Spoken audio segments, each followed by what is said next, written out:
Bill Gates, Warren Buffett, Mark Zuckerberg, Elon Musk. Tu les connais tous ces milliardaires. Tu sais pourquoi ils font autant d'efforts pour avoir l'air normal, comme s'ils n'avaient pas de fortune? Que tu savais que tous ces gars, ils dépensaient beaucoup d'argent, ils font beaucoup d'efforts pour avoir l'air pauvre.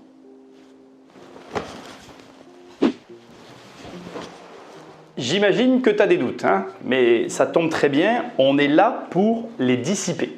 Et on va demander à une intelligence artificielle ce qu'elle en pense. J'ai déjà enregistré la question. Les milliardaires dépensent-ils de l'argent en RP pour avoir l'air pauvre? Réponse sans équivoque, oui. Certains milliardaires dépensent beaucoup d'argent en relations publiques pour cultiver une image de simplicité, voire parfois d'apparence de pauvreté. Ce n'est pas la norme universelle, mais c'est une stratégie utilisée pour plusieurs raisons. Voici pourquoi et comment cela fonctionne. Donc, on va aller brosser les raisons de l'IA en quelques secondes et on va voir si ça correspond à ce que j'ai à te dire. Donc, pourquoi ils veulent avoir l'air pauvre? Éviter la jalousie, la critique. C'est vrai. C'est une des raisons principales peut-être mises en avant par l'IA, mais ce n'est pas une des miennes. Construire une image d'un gars simple, proche du peuple. Ça, c'est vrai. On va en reparler. Créer un storytelling puissant. OK. Projection personnelle et fiscale. Ça, c'est vrai aussi. J'en parlerai pas. Mais selon le pays dans lequel tu te trouves, il peut y avoir des raisons fiscales pour lesquelles tu vas rester discret. Ce qui implique concrètement, donc style discret, en gros, on va apporter des marques qui ne soient pas visibles. Mise en scène d'habitudes simples. Manger chez McDo, prendre des vols commerciaux, conduire une voiture banale. Contenu et interview orienté, humilité, je n'ai pas besoin de plus, l'argent ne me définit pas.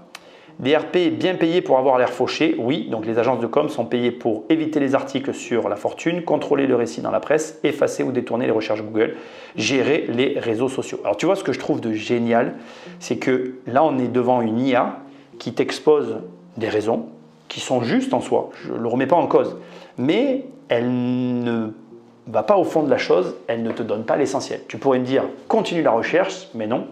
Moi, ce que je vais t'inciter à faire, c'est à faire tes propres recherches et à ne pas poser ton cerveau sur les intelligences artificielles. Ils ne savent pas tout, heureusement, pas encore en tout cas. Maintenant, la question demeure.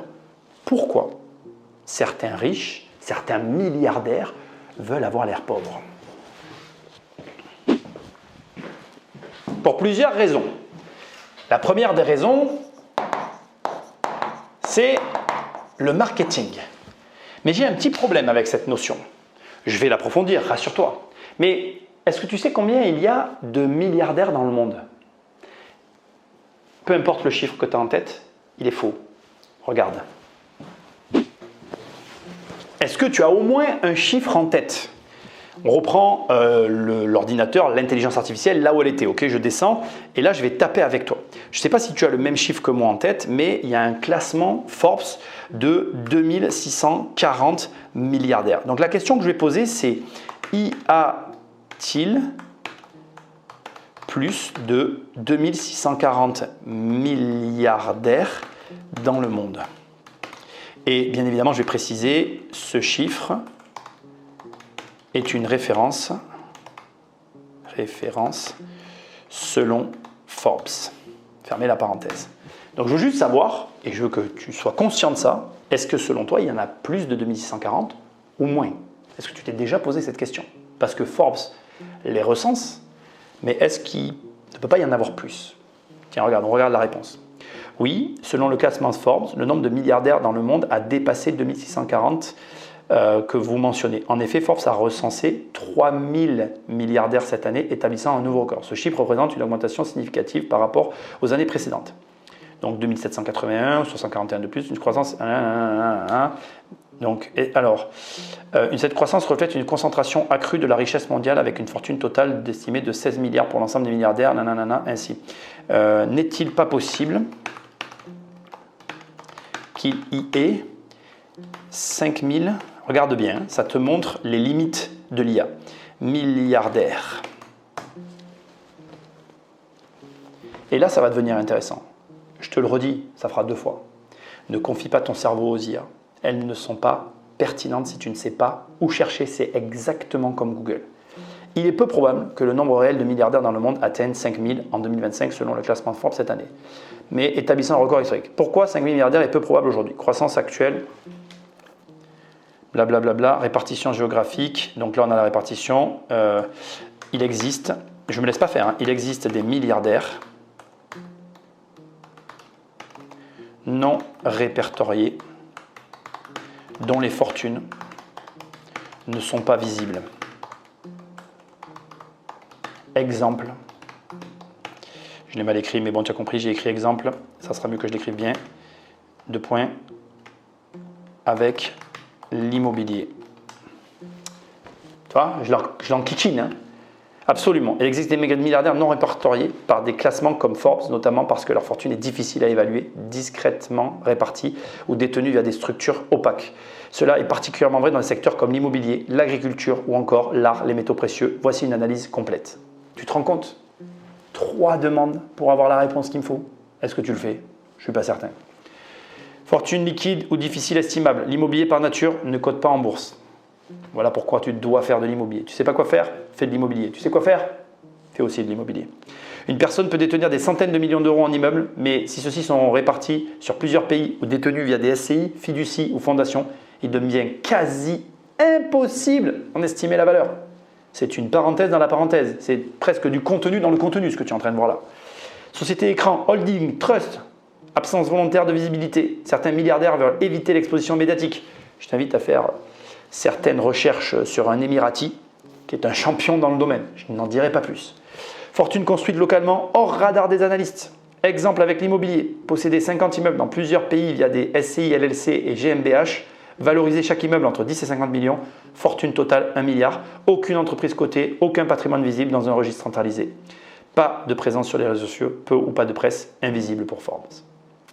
Combien de milliardaires non recensés pourraient exister? Personne ne peut le savoir précisément, mais les estimations sérieuses suggèrent qu'il pourrait y avoir entre 10 et 30% de milliardaires ou plus que le chiffre de Forbes.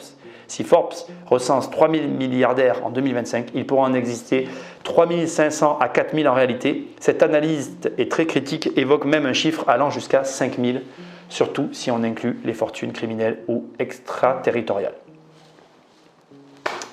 Ne te fie pas aux IA. Mais ce n'est pas le sujet de cette vidéo. La question est pourquoi certains milliardaires sont visibles et d'autres pas?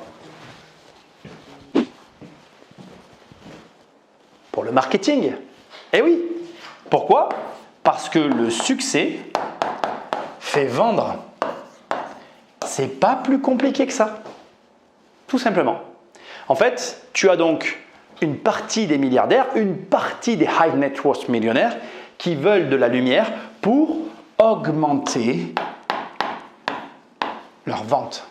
Tout simplement. Parce qu'en réalité, être connu, ça fait vendre, mais maintenant on répond à la question du titre de la vidéo, pas être connu en étalant sa richesse. Être connu en touchant sa cible. Être connu en créant une réciprocité. C'est ça le marketing. Tu vas chercher à faire en sorte que les gens que tu veux toucher, que tu veux qui achètent tes produits, aient de la sympathie pour toi. Et donc pour ça, tu ne peux pas te comporter en fonction des moyens que tu possèdes, mais plus en fonction des moyens que possèdent les gens que tu cibles. Prenons des exemples que j'ai cités au début de cette vidéo. Elon Musk, il vend des voitures. Ce qui est intéressant avec Elon, c'est qu'il a construit une image, il a vendu beaucoup de voitures, il s'est investi en politique, il a détruit son image, il a vendu moins de voitures. Prenons le cas de Trump, pour le lier à Elon Musk. Peu importe que tu l'aimes ou pas, il met son nom partout parce qu'il a compris que c'était du marketing et que le marketing était le succès qui amenait la vente. Tout simplement. Mais comme j'aime bien faire passer des messages clairs, prenons mon cas, parce que mon cas est parlant tout autant. Est-ce que tu crois que si je n'étais pas visible, je vendrais autant de livres? La réponse est non. Je vends des livres parce que je suis visible. Maintenant, allons plus loin. Pourquoi ce livre est best-seller et celui-là ne l'est pas? Alors que dans ce livre-là, tu as plus de conseils et de réflexions pour augmenter tes revenus que dans celui-là. Mais parce qu'en fait, dans ce livre-là, tu as l'histoire de ma vie à laquelle les gens peuvent s'identifier. Encore plus puisque c'est l'histoire de ma vie du moment où j'avais des dettes jusqu'au moment où j'ai commencé à bien gagner ma vie. Alors que là, tu vas avoir des crises financières, des réflexions, il n'y a pas de processus d'identification. Ce qui fait que lui, il est best-seller. et que lui ne l'est pas. Ce qui fait que la plupart des milliardaires cherchent à avoir l'air pauvre pour des raisons de marketing. Ce qui nous amène au deuxième point, la pauvreté ostentatoire. Moi, je vais juste écrire pauvre et nous allons ici creuser sur 3 sujets très différents, mais néanmoins intéressants, dont le premier, à savoir que quelqu'un de normal vendra toujours plus que quelqu'un de riche. T'es pas d'accord? Je vais t'illustrer ça avec une histoire que tu connais que trop bien. Il y a quelques années de ça, un ministre ne connaissait pas le prix des baguettes de pain. Ça avait fait un tollé. On était tous en colère, moi y compris. Et qu'est-ce qu'on s'est dit, toi et moi? La même chose. Putain, mais en fait, il doit claquer toute notre thune, n'importe comment, pour même pas connaître le prix d'une baguette de pain. Parce qu'en réalité, ça n'est pas acceptable. C'était un riche qui se foutait de notre gueule. Il n'y a pas d'autre mot.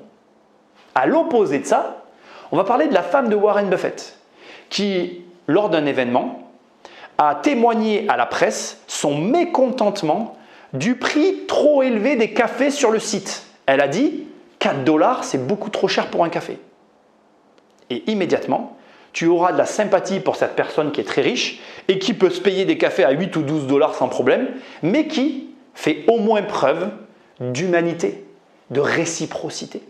Les personnes normales vendront toujours plus que les personnes riches si elles se comportent comme des riches. Deuxièmement, encore plus intéressant, il y a une étude du National Bureau of Economic Research en 2012 qui a été faite sur la différence entre les PDG dépensiers qui avaient un style de vie, j'ai envie de te dire, visible, et les PDG plus économes. Et en réalité, ils se sont rendus compte que les gens qui avaient tendance à dépenser beaucoup d'argent, qui dirigeaient des boîtes, avaient tendance à avoir des comportements, on va dire, à leur avantage, augmenter leur salaire, se libérer plus de stock options. Bref, le style de vie conditionne les revenus. Et ça, je te le répète tout le temps. Il y a trop de gens qui ne m'écoutent pas là-dessus, mais ce n'est pas grave. Le dernier point, tu vas le détester, mais moi, je suis là pour te dire la vérité, pas pour te faire plaisir. Tout ce que je viens de dire, en fait, on s'en fout. Parce qu'au final, ils n'ont qu'à mentir. J'ai qu'à te mentir. On n'a qu'à mentir. Bien sûr. Si tu es riche, c'est facile pour toi d'être discret. Tu peux l'acheter, la discrétion.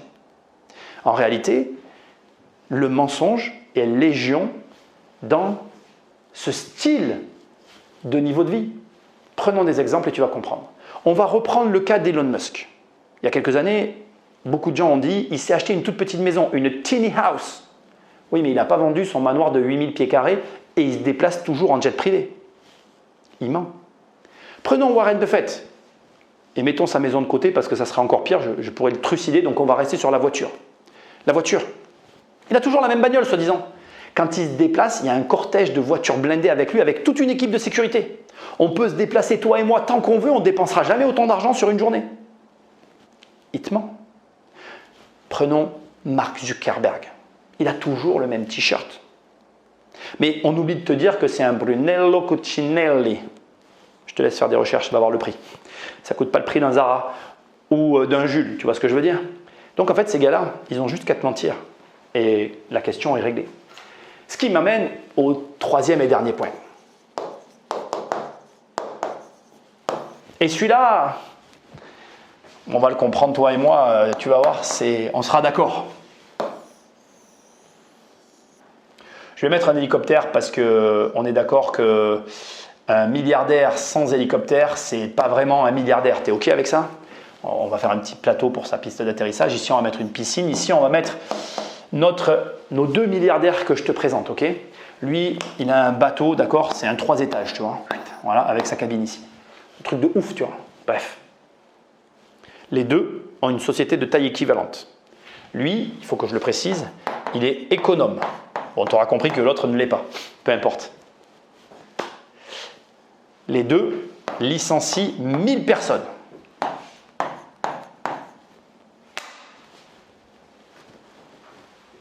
Lequel tu détestes? Lequel tu détestes?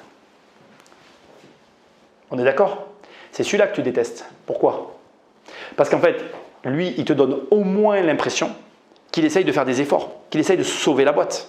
Alors que lui, là, sur son bateau, tu ne peux pas t'empêcher de te dire, mais what the fuck? Tu es en train de claquer toute ma thune et en plus tu m'as licencié. Ça ne peut pas te sortir de la tête. En référence à notre ministre qui ne connaît pas le prix d'une baguette de pain. Et du coup, rien qu'avec ça, tu comprends qu'ils veulent avoir l'air pauvre pour mieux pouvoir contrôler les salariés. Et c'est la raison pour laquelle ils s'efforcent de ne pas ressembler à ce gars-là, mais plutôt à ce gars-là. Et au pire, même s'ils ont tout ce qu'il a lui, n'oublie pas, ils peuvent toujours te mentir. Le problème, c'est que le mensonge et l'argent, ça ne fait pas bon ménage. Tu connais Sam Bankman, l'ex-patron de FTX, la plateforme d'échange de crypto-monnaies. Il portait un t-shirt délavé, une coupe de cheveux complètement négligée, une voiture délabrée. Mais du coup, il renvoyait l'image de quelqu'un qui était près de ses sous. Et les épargnants se sont dit qu'ils allaient lui confier leur argent. Il a capté des millions. Son image, elle était tellement bien calculée que je le soupçonne de plus calculer son image que les comptes de sa société, sur lesquels il est allé piocher allègrement. Bon bref, il a tout perdu, on s'en fout, c'est pas le propos. Ça m'amène sur le cœur du sujet. On te l'a déjà dit cette phrase, l'habit ne fait pas le moine, sauf qu'on a tendance à juger les gens sur les premières secondes de leur rencontre, parfois même sur des détails. Et le problème, c'est que tu sois d'accord avec ça ou pas, l'habit fait le moine. Et tu vas devoir à un moment donné l'accepter et mettre en place dans ta vie eh bien, ce qui est nécessaire pour atteindre les objectifs que tu t'es fixés. Si tu dois avoir une certaine tenue pour atteindre un certain objectif, adopte les comportements et la tenue qui vont avec, et vice-versa. Mais sois très vigilant, parce qu'en réalité, on n'a qu'une seule chance de faire bonne impression. Ce qui m'amène à un deuxième point, qui, celui-là, à mon avis, est tout autant embêtant. Le problème, c'est que la fortune est invisible quasiment à tous les niveaux de l'argent. Je vais t'expliquer, tu vas comprendre. Quand tu commences, que tu es au début de la constitution d'une fortune, tout ton argent est investi. Et donc, on ne le voit pas. Parce que comme il est investi, il travaille pour toi. Mais du coup, il n'y a pas de quoi le rendre visible. Et quand tu es très riche, c'est le sujet de cette vidéo, tu vas vouloir rabaisser ton niveau de fortune pour aller toucher ta cible parce que ton marketing te permet de vendre plus et toutes les autres raisons que tu as vues dans la vidéo. Et là, tu commences à comprendre que ce n'est pas aussi simple que ce qu'on imagine en fait. Parce que le paradoxe dans tout ça, c'est qu'on a besoin de modèles, on a besoin de gens qui nous indiquent la voie à suivre. Et s'il n'y a rien à voir, on fait comment? Pour comprendre, pour appliquer. L'éducation, je fais que te le répéter, l'éducation, c'est la seule des solutions. Quand tu es éduqué, tu sais faire la différence entre ceux qui essayent de t'arnaquer et ceux qui sont là pour t'aider. Et le dernier point, encore plus important que tous les autres, que j'ai juste glissé dans cette vidéo, mais que je dois absolument approfondir en quelques mots. L'immobilier est un outil pour dissimuler sa fortune. Si tu as un immeuble qui vaut 500 millions d'euros et que tu fais un crédit de 500 millions pour acheter un deuxième immeuble, la valeur de ta fortune est de 0, même si tu as 1 milliard d'euros. Et si, comme je l'ai rapidement expliqué, tu commences à un petit peu te démembrer, t'étaler sur plusieurs pays avec des montages de plus en plus complexes pour dissimuler, tu passes complètement sous les radars. Et là, tu commences à comprendre la complexité derrière tout ça. Mon but, c'est de t'ouvrir l'esprit, de te faire réfléchir, mais j'insiste, ton travail à toi, c'est de faire des recherches, de ne pas te fier aux IA, mais de te fier à ton cerveau, parce que les IA vont souvent te donner des conseils génériques et pas aller en profondeur. Et surtout, de rencontrer des gens qui sont passés à l'action, de parler, de discuter, d'évoluer. Toi-même, tu sais. Like, partage, abonne-toi, va sur immobiliercompagnie.com dans l'onglet livres, il y a mes livres, dans l'onglet formations et mes formations, je ne suis pas inquiet, tu vas trouver. Et je te dis à très bientôt dans une prochaine vidéo. Salut!